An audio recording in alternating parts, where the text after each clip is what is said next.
Ask not what your country can do for you.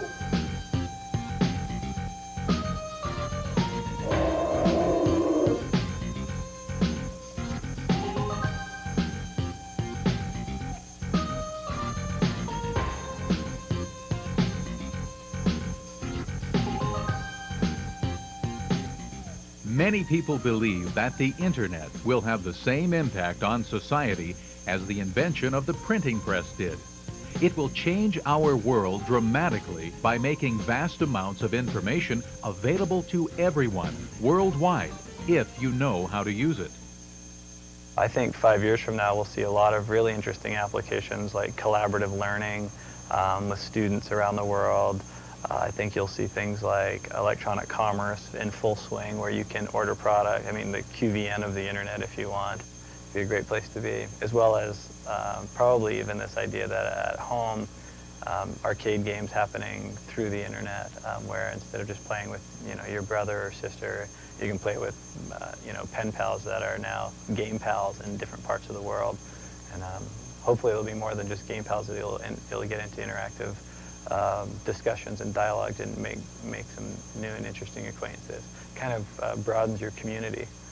Our goal is to show you how to harness the power of the internet for your own personal development by visiting a variety of our favorite sites and demonstrating how to perform a search on almost any subject you can imagine, and some you can't imagine. Visit the great museums and libraries of the world without leaving your home, or communicate with fellow students around the world, plus much, much more, as we will see. The amount of information available on the internet boggles the mind. This video will give you a very small sampling of the content on the internet and some ways to help you navigate through this great ocean of information. At the end of the video, we will give you a list of the addresses from some of the major websites we will be featuring. The best way to start is by using one of the many search engines available. These sites gather the information that is available on the internet and categorize it so we can narrow our search. One popular site to do this is called Yahoo. Let's make up an example and see what we can uncover. Let's say we need some background information on the Civil War for an assignment. Or we just have an interest in this important part of American history. We enter our URL address for the Yahoo website, http://www.yahoo.com, and we come to the Yahoo homepage. From here, we have two choices. We can either select from the general categories that will cover most basic areas of interest, or do a full search on our particular subject. Let's go to the full search screen and enter Civil War. Click on the search button, and Yahoo will search through its data on the internet and find all entries that have the words Civil War in them. We are now presented with a page of results. The words in blue are called hypertext links, and by clicking on them, will automatically take us to a website located on some computer out there in the world. We have many Civil War choices here. Any one of them could take us to the Civil War information we are seeking. Let's pick one of them and see where it leads us. We click on the hypertext link, the Civil War Gallery. The URL address for this site is hidden in the link, and it automatically takes us to the Civil War Gallery. This site contains different photos from the Civil War, but we want to find more sites with Civil War information. Most good websites have links to other sites that contain information on the same area of interest. As we scroll down, we find a link that says links to other Civil War sites. Clicking on this link takes us to a different page in this website. We have more choices here. Any one of them will take us to another computer somewhere in the world that is loaded with more of the information we are looking for. Another click brings us to still more choices. Let's try the Civil War collection. This takes us again to another set of links that all lead to Civil War information. Choosing any one of these would bring us a wealth of information on our subject. We have many university, museum, and library sites here to choose from. The first one on the list looks pretty impressive: the Civil War Archive at the U.S. Library of Congress. From this site, the power of the Internet is demonstrated as we travel back in time through photos for a look at the Civil War. To narrow our search, let's pick a year, 1862, and we are taken to a screen that gives a good timeline of the major events of that year. A reminder to you that clicking on links and moving from site to site usually will take a few seconds depending on the speed of your computer's modem. For the purposes of this video, we are moving instantly to each screen with the help of video editing. As we scroll down the events, we come to a hot link about the Battle of the Monitor and the Merrimack. Clicking on that site finally gives a list of photos we can view. Here is where we travel back in time. We choose a photo that shows sailors relaxing on deck. This takes us to a small picture along with a description of what the picture is about. To view the picture in detail, click on it, and it downloads the image to your computer, where you can now view it in great detail. Now you can examine in detail the sailors on board the ship. You can take time you want. Look at their uniforms, their footwear, the expressions on their faces, and you can almost get a feeling of what was going through their minds on this July 9th, 1862. At this point, you can save this picture to your hard drive for your own personal use only, or close it down and go on to the next picture. Again, this is just one subject out of thousands that you can investigate with the help of the Internet. If you are serious about your education, learn to use the Internet. It can be a great tool for finding information, getting help with problems, exploring new areas of interest, and much more. Well, now that we've traveled back in time, let's go forward in time and travel out of this world. What you are looking at is a great site that contains some of the best images from the many planetary explorations that NASA has done. You can not only look at photos of all the planets and many planetary moons, but also leave our solar system and view photos of the universe taken by the Hubble Space Telescope. Let's choose a planet and see where it takes us. Our choices here go from closest to the sun to farthest. Let's pick this nice, colorful, blue marble-like planet called Earth. Clicking on the picture brings us to a complete section on Earth. It starts with a planet profile that gives us general statistics on our planet. This could be helpful for the inevitable report you will have to do on Earth sometime in your school life. As we scroll down this site, we are presented with choices of which view of Earth we would like to see. At the top of the page, our first four choices are the whole Earth, Antarctica, Australia, and Mount Etna in Sicily. Let's go for the big picture and see the whole planet Earth. Now, pictures and graphics can also have instructions hidden in them that gives the computer instructions on what to do next, just like the blue hypertext words. You don't need to know the address or file instructions, just click on the image and the computer on the other end will take care of everything for you. Clicking on the small photo of Earth tells the computer to download a bigger version that we can view. We do this, and up comes a full image of our planet from space. We can now view it for as long as we want, or save it to our computer's hard drive for more detailed viewing later. Remember, it's okay to save these images to your computer, but it is only for your own personal use and can't be used for any other purposes. Visiting these sites is like going to your favorite museum. All this information contained in one place. In fact, there are famous museums that have their own websites that are also great sources of information for doing research and gathering information in general. The Smithsonian is a huge site with vast amounts of information on art, history, science, and more. From the home page, we enter the museum, and we can even hear a greeting from the secretary of the museum. My name is Michael Heyman, and I am the secretary of the Smithsonian Institution. Many people come to the Smithsonian expecting to find one building filled with all the collections. But as you'll see, it's really an enormous network of people and activity, museums and art galleries, research projects and special performances. On behalf of all of my colleagues, I want to welcome you. After all, the Smithsonian belongs to everyone. Whether you're interested in art, in history, in science, or human cultures, all exhibitions and activities here are for your discovery and your enjoyment.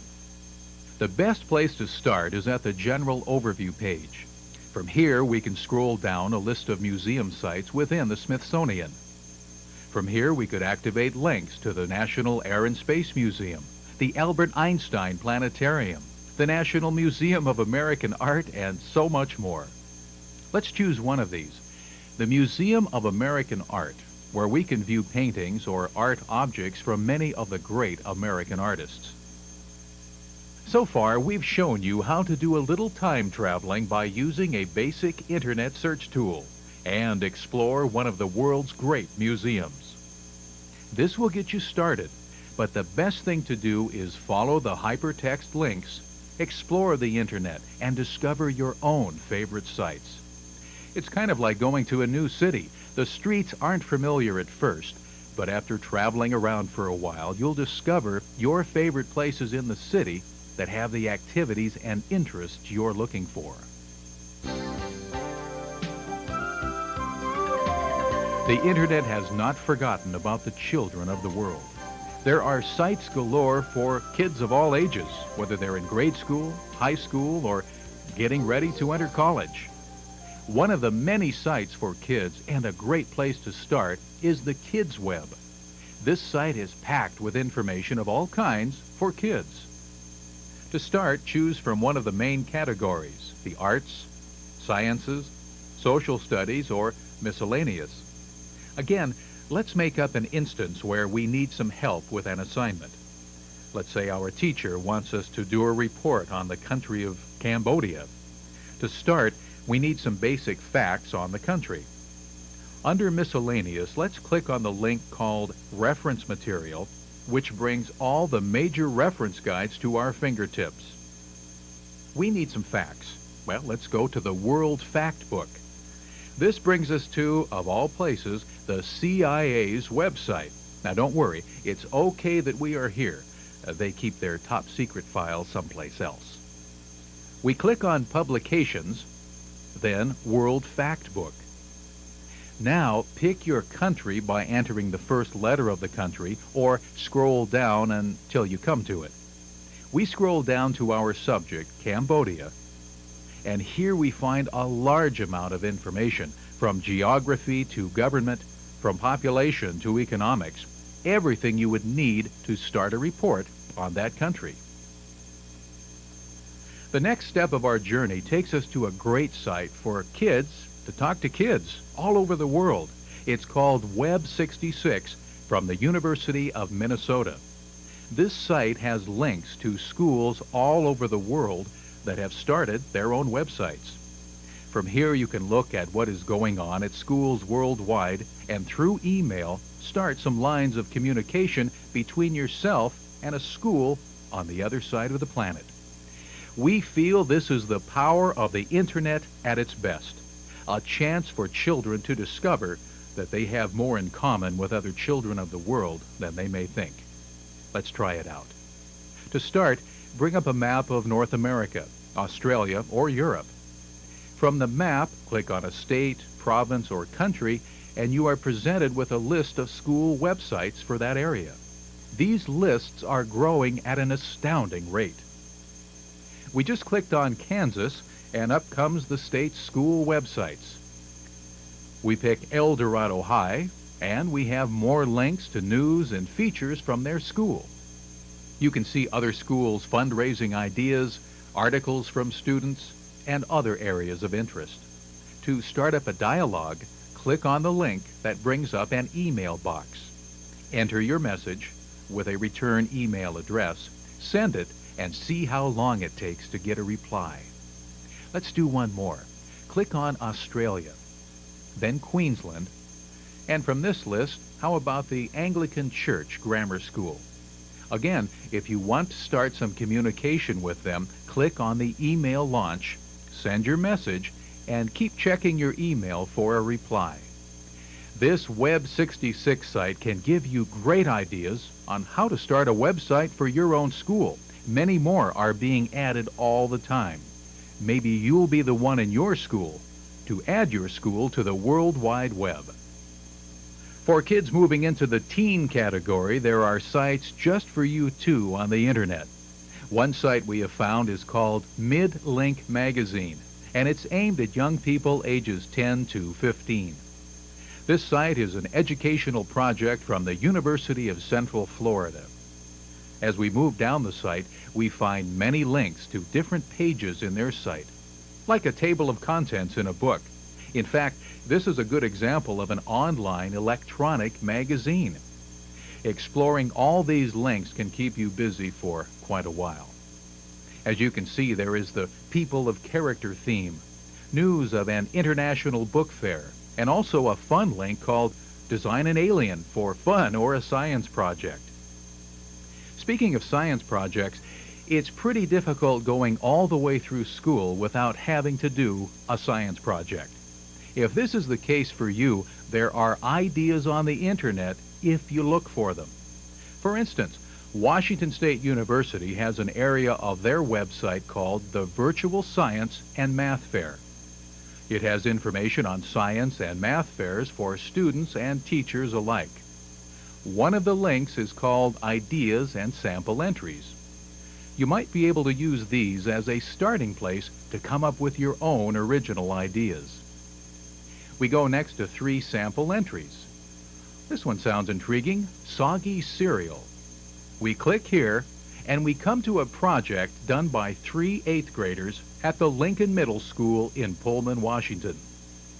Their idea consisted of choosing 4 cereals and running tests to determine which one stayed crisp the longest. They showed their methodology, or how they were going to test this, then the apparatus they used, and finally their results showing which cereal was the champion of crispness. The internet is a great place to brainstorm with other people's ideas to help you come up with original ideas of your own.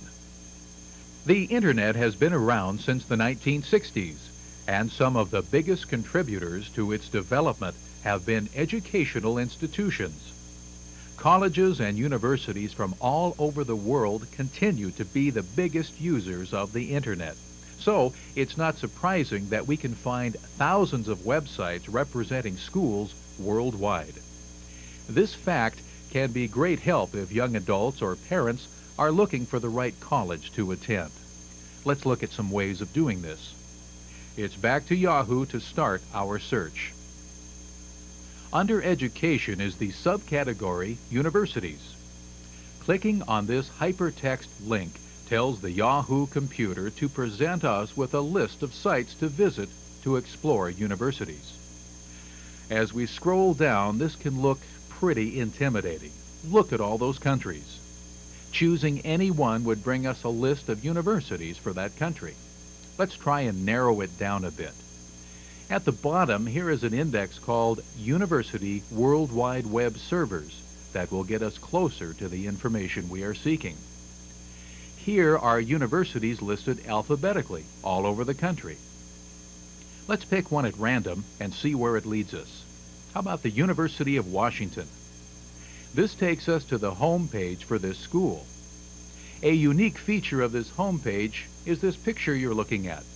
When you are connected to the site, a camera snaps a picture of the campus and you get to see what it looks like and the weather conditions at that very instant. As we scroll down, we have our links to other main areas of the website. Our interest is in finding enrollment information. The link that says the UW looks like a good place to start. Our number of choices are growing and getting more precise. Under Information for Students is the UW Bulletin that has the subject matter we want. From this page, we click on Procedures and Fees.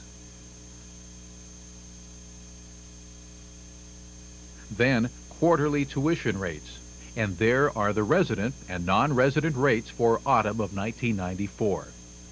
This is fine if you know where you want to go, but what if you don't have a clue where to attend college? We found a helpful site on the internet called the Internet College Exchange. At this site, you can enter some search information and the site will give you some college choices. Let's give it a try. Let's say we are interested in a 4-year college in the Southwest. We don't want too big or too small, so how about a medium-sized school, 5,000 to 10,000 students? The site then asks for your state of residence so they can properly calculate the tuition. We select Washington State, and finally comes the toughest question: how much can we afford? Let's try $8,000 a year and hit the search button. The ICX site is now searching a database created by the U.S. Department of Education, and here are the results.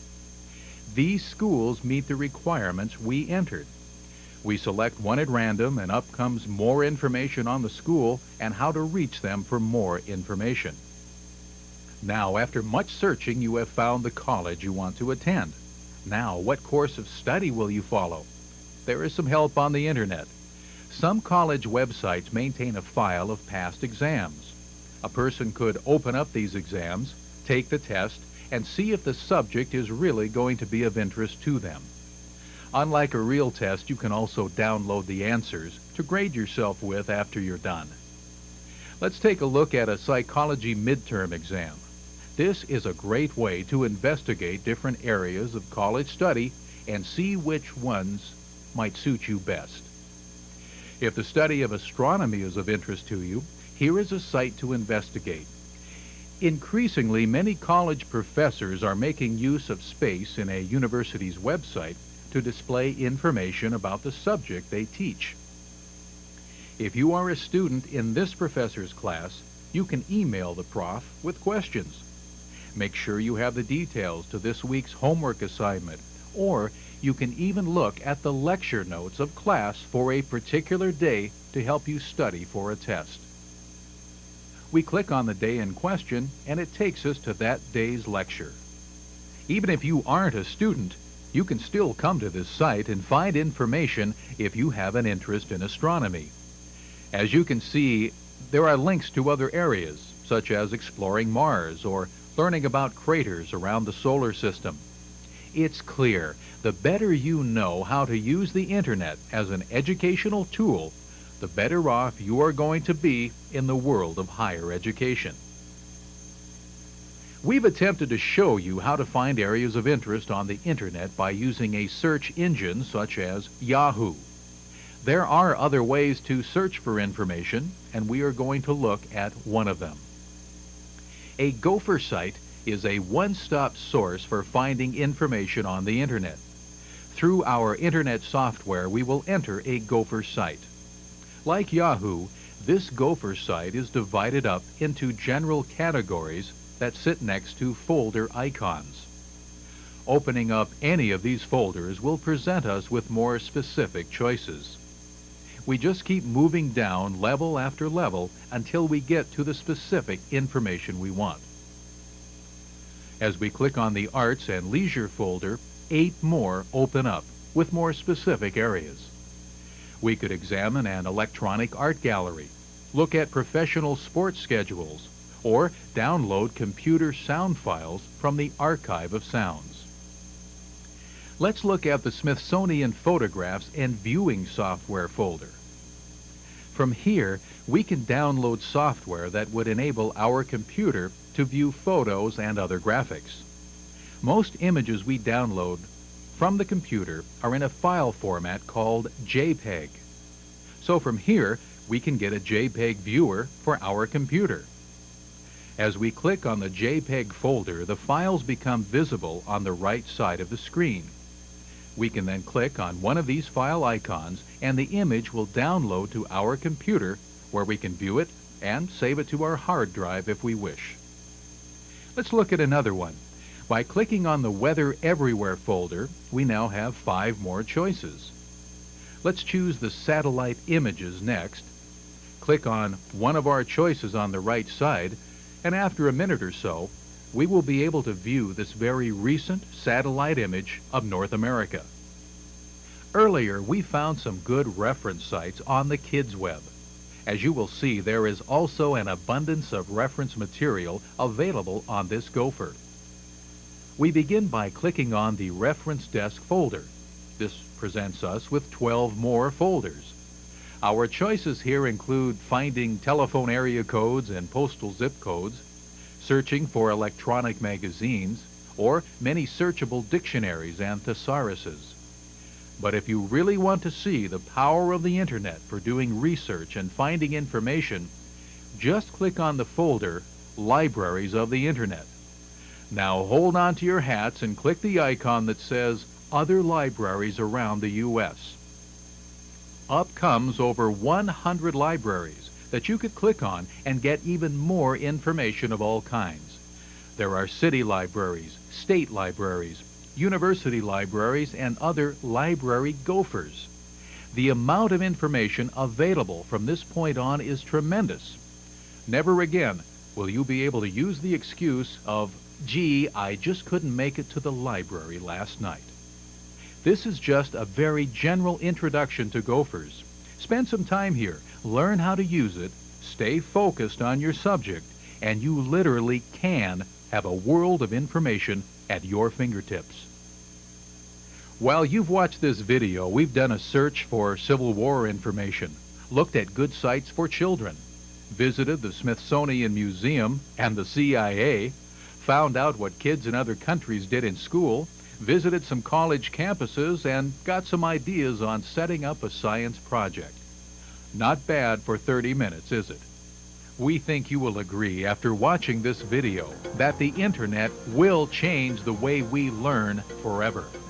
Well, we're off to our next website, and we hope you enjoy the Internet as much as we do. Remember, in the next century, the person with the most information wins. Good luck on your journey. Surf wisely and have a great time.